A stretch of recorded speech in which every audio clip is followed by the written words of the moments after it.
7টি বর্জনীয়র 1 number, বিলম্বে ইফতার করবেন না কখনো। 1 নাম্বার, দেরি করে ইফতার করা নিষিদ্ধ। ইহুদিরা দেরি করে ইফতার করে। লা ইয়াজালুন নাসু আলা খাইরিন মা আজ্জালুল ফিতরা। বিশ্বনবী বলেছেন, এই উম্মত যতদিন আগে আগে ইফতার করবে, এই উম্মতের কপাল থেকে কল্যাণ কেউ ছিনিয়ে নিতে পারবে না। চিল্লায় বলেন ঠিক কি না? আজানের জন্য বসে থাকবেন না, সময় দেখবেন। স্থানীয় সময় যখন সূর্যাস্ত হওয়া মাত্রই বিসমিল্লাহ, খেজুর খেয়ে ফেলবো। পারবেন তো?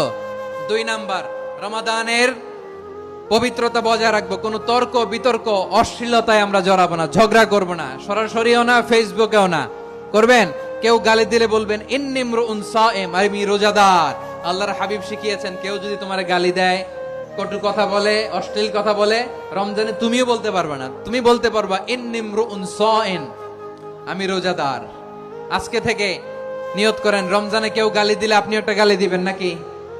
কি বলবেন? রোজাদার, রমজানের পবিত্রতা আমি ভঙ্গ করতে পারবো না। অশ্লীল নাটক সিনেমা আমরা দেখবো না।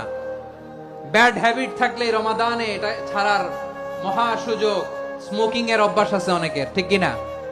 যদি কারো থাকে, কে করে হাত তোলালাম না আমি। এই রমাদানে এই স্মোকিং হ্যাবিট থেকে আমরা বেরিয়ে আসবো, ঠিক কিনা বলেন? 3 নাম্বার, আমরা মিথ্যা বলবো না।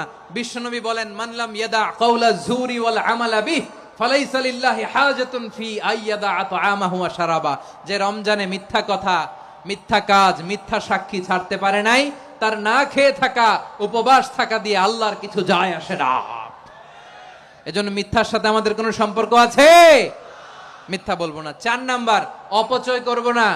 ইন্নাল মুবাযযিরিনা কানু ইখওয়ানাশ শায়াতিন ওয়া কানা শাইতানু লিরাব্বিহি কাফুরা। অপচয়কারী শয়তানের ভাই। আচ্ছা, যে শয়তানের ভাই, ও নিজেও আরেকটা কি? শয়তান। অপচয় করব না। ইফতারি করতে যে আমরা অনেকে অপচয় করি, এগুলো করবেন আপনারা না। অপব্যয় করব না। 5 নাম্বারে, রিয়া, লোক দেখানো ইবাদত আমরা করব না। লোক দেখানোর জন্য নামাজ, রোজা, জিকির, তেলাওয়াত, দান সদকা এগুলো করলে আল্লাহর দরবারে এগুলো কবুল হবে।